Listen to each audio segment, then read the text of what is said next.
Bonjour chers camarades étudiants, je suis Ali Jordi, étudiant en génie industriel à l'Université de Québec, en particulier à l'Université de Québec de Trois-Rivières.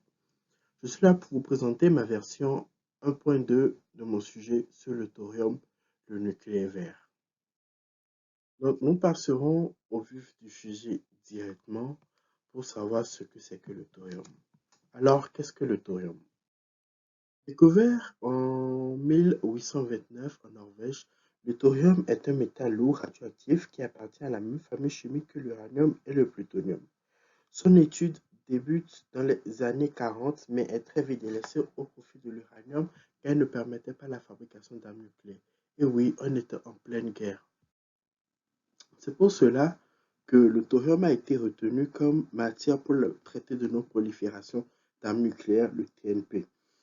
Se trouvant partout sur la Terre, le thorium a reçu le surnom de nucléaire vert car les produits provenant de sa fission se détériorent plus vite que ceux provenant de l'uranium dans nos réacteurs actuels. De plus, il pourrait permettre la production de l'énergie électrique pendant au moins 10 000 ans, car notons qu'un kilogramme de thorium, d'après les recherches, correspond à 200 kg d'uranium et 3 millions et demi de kilogrammes de charbon.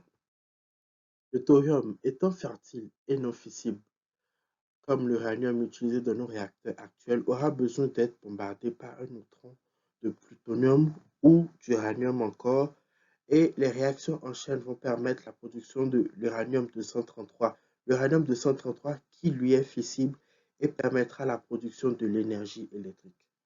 Seul problème, c'est que l'utilisation du thorium dans nos réacteurs nucléaires actuels est sans importance, voire inutile. C'est pour ça qu'après maintes recherches, les chercheurs ont mis au point théoriquement des réacteurs régénérateurs permettant l'utilisation du combustible sous forme liquide. C'est alors qu'intervient le réacteur à sel fondu.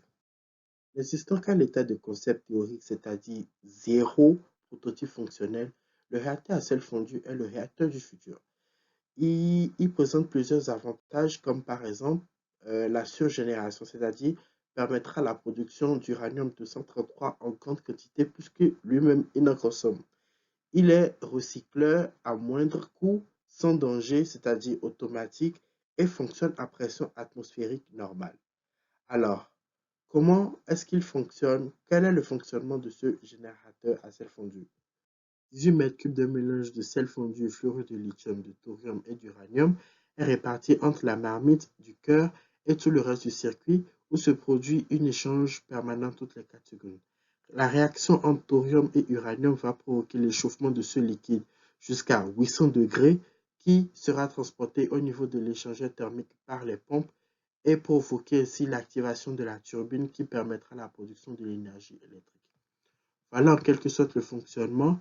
Voilà en quelque sorte ce que j'avais à vous faire découvrir sur le thorium. Car en tant qu'ingénieur, notre objectif est de trouver les moyens pour permettre notre suivi et surtout de maintenir notre habitat naturel sans danger. Si donc vous avez des questions, je suis à votre écoute. Sinon, merci pour votre attention et j'aimerais vous proposer un petit quiz. Merci.